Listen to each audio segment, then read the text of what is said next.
This is the Morning Swim Show for Tuesday, August 30th, 2011. I'm your host, Jeff Cummings, and in the Finis Monitor, we will talk with Ryan Cochrane, who is Canada's biggest star in the distance freestyle events.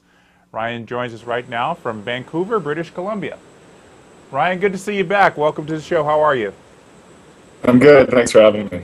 So, two silver medals at the World Championships. On a scale of 1 to 10, how would you rate the meet for you? There was definitely some things I was really proud of in the meet, and then there was other things which, I was hoping they could have been better. So I think, my 400 was all right for about 350 meters, and I was proud of that, but a little work to do in the last 50, and then my distance events I thought were good, but I would have liked to have been on the top of that podium, so, that's the goal going into this Olympic year. The last time you were on the show, you said your main goal is to break Grant Hackett's world record in the 1500.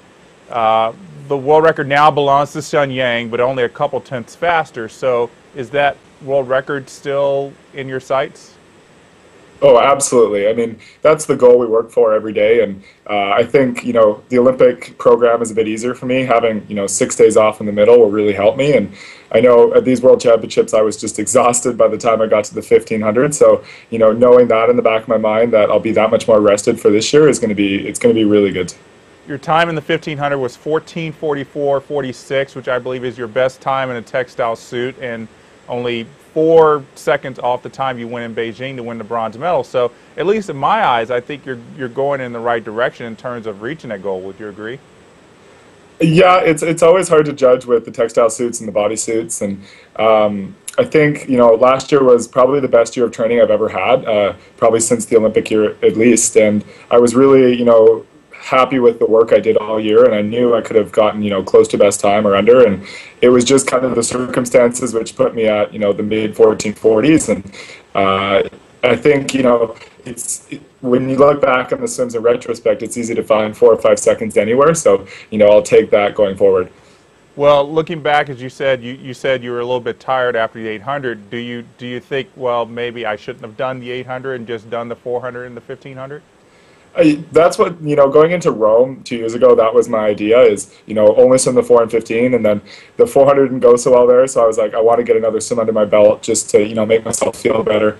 And so I swam 3 events there, and it was just a program that I think most of the distance guys do, and I don't want to, take a chance at, missing out on a medal to hopefully, get one place better. I think I can just focus on, trying to be better in all my events and, working at being able to do that through an 8-day cycle, and I think I get better and better every time I get a chance to do that. All right, so at Worlds in the 1500, you stuck with Sun Yang for about 700 meters, and then he kind of picked up the pace that you couldn't hold on to. Were you concentrating on your own race and your own splits, or were you actually trying to keep pace with Sun Yang? I think my goal going into the race was to actually go out harder than Sun Yang, because I know he doesn't like to go out hard, and he has an amazing last 100 or 200 meters. So I think if I want to get close to that world record, I need to be under the world record pace to the 800, and it's what I used to do really well is go out hard and try to hold on, and I think that's going to be probably my goal for the Olympics. I want to be able to push the pace at the beginning and just see what I can get out of myself for the last half. All right, so you're now back in the pool training hard. Once you get up to the peak training part of the season, how many meters do you usually log per workout? We do about a 3 8-week cycle throughout the year, and within that we probably end up doing about 90,000 meter weeks, I should say, and so it's about between 8 and 9K of practice, and I don't ever do the really heavy meterage that some distance swimmers do. I mean, I'm really I focus on my technique and like the little technical aspects that I can work on, and so I think between 8 and 9 when it's really hard is what's perfect for me. Do you have anybody there on your team who helps you push you through the really tough sets? Yeah, we have a fantastic training group. I mean, a lot of the best distance swimmers in the country are from our club, and a lot of them are only between the ages of 16 and 19. So they are proving themselves internationally, and I think they're going to be the ones to watch out for the next quadrennial. And they push me every day. I mean, whether it's them, hitting me when I'm down and when it really hurts to do the hard sets. I mean, they're always there to pick me up and make sure that I can do some amazing things, and I couldn't do what I do without them. Well, tell me about a couple of those guys on your team. I guess we'll probably see them either next year or leading up to 2016. Absolutely. I mean, Alex Page is one of them, and he went, I think, a 420 400 am a couple weeks ago at Junior Worlds, and so I think he really pushes us, every day in the distance lane. And um, there's a bunch of kids that really have pushed me the whole way. We have a bunch of boys that go, 15:30 or 15:20 to 15:30, and I think they're going to be fantastic. Trying to make this Olympic team this year. I mean, they're just a couple seconds, every 400 off, so I think they can do it. Will you do another shave and taper meet before the Olympics? We're still talking about planning, going into this Olympic cycle. Probably Olympic trials. I'll shave and taper for just to see what I can get out of myself. But it's always hard because that's in April, and that's when you're in your heavy workload. So we'll kind of have to wait and see. I kind of would imagine, given the despair or the gap between you and maybe second place in Canada, you wouldn't really need to do a shave and taper meet. Well, I mean, it's always great to see what I can get out of myself when I am really, prepared. And I know this past year, the only really time that I was prepared was the World Championships. So it was a long kind of cycle from Commonwealth Games to World Championships, and it's nice to break that up sometimes with getting into a prepared state and be able to see what kind of times you can get out of yourself mid-season. Well, I know, I understand from your Swimming Canada CEO, Pierre LaFontaine, you guys are going to come down to Arizona a little bit before the Olympics. Do you plan to come down to the United States for any competitions like you did with the Santa Clara meet this past summer?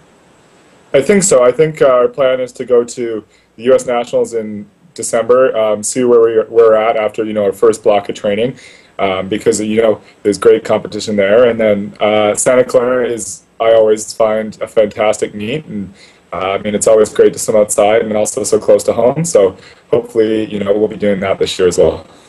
Well, Ryan, before we let you go, I want to kind of get your thoughts on how Canada's doing in the lead up to the Olympics. It seems like for the past few years it's been you and Britton Hayden that have been kind of carrying the flag for Canada, and obviously you two are doing very well. But as I said, Pierre LaFontaine really wants to win Canada to win a lot of medals at the Olympics. Do you see anyone besides you and Brent kind of getting into that conversation for medal hopefuls next year? Yeah, absolutely. I mean, I think our breaststrokers are some of the best in the world. Anime, I mean, had the world record less than 2 years ago, so I think she's going to have a great year this year.